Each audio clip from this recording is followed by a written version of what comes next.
Hello, I'm Michael Curry, and I want to first of all thank you. Thank you for this award. Thank you to the trustees for it.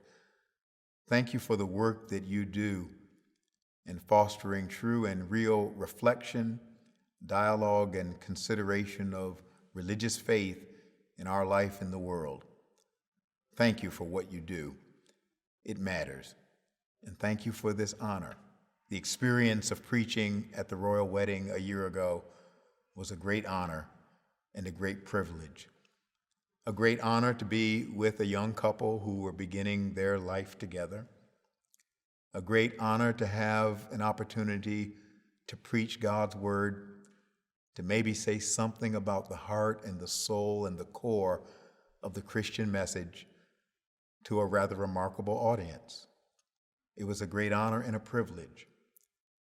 But I have to tell you that I didn't know how the sermon was received in any depth, in any real way, until I got to Heathrow and all of a sudden people were taking my picture, and I couldn't quite figure out why are these people taking pictures of me. I walked through the airport before and nobody took any pictures. What just happened?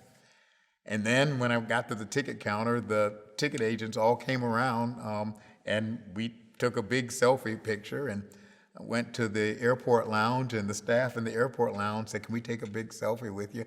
And I began to realize, oh, something's going on here. And I got on the airplane, and on the flight back to New York, the flight attendants, when everybody had settled down, asked if I would come forward. And so I went forward, and the flight attendants and one of the pilots, who was off duty, fortunately, at the moment, said, "Can we get a selfie with you?" So we all took a quick selfie. And then I landed in JFK, and I was taking selfies going through once I got through customs, taking selfies. And then the next few weeks back in New York, back in the States, was sort of a round robin of appearing on various media outlets around the globe. And then I made the kind of the journey through, the Today Show and Good Morning America and, NBC, CBS, ABC, and PBS and Fox and CNN, and all of that was wonderful because actually it provided me an opportunity to talk about Jesus of Nazareth and his way of love in context when I never would have had that opportunity before. But then I got a phone call. It was from TMZ, and I don't know if y'all know about TMZ, but it's TMZ is TMZ, but their primary audience are young people, young adults for the most part. And they called and asked if I would come on live on their show. And at first I kind of hesitated, and my assistant encouraged me to do it, and I sort of hesitated and said, well, okay, I'll do it. I'll talk about Jesus and his love. I'll do that anywhere. So I did it, and the conversation was similar to other conversations that I had had up to that point, but then they asked me a question. The interviewer said something like, our audience is composed primarily of young adults and young people, and they heard what you said about love and about this way of love and the power of love. They heard that, and they want to believe that, but they really want to know, can it work? Can love really work in a world of hard-headed politics?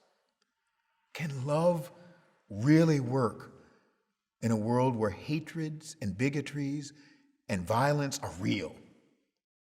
Can love really work in a world where often justice is not lifted up, but injustice seems to reign? They want to know, can love really work? And for the first time in that brief experience, I was thrown off balance. I had to stop and think. And I answered simply, I believe that love can work. Actually, it's the only thing that ever has worked. That's love. There has never been any social change. There has never been any change for the good done by human beings wrought by selfishness. But unselfish, sacrificial love has changed the world.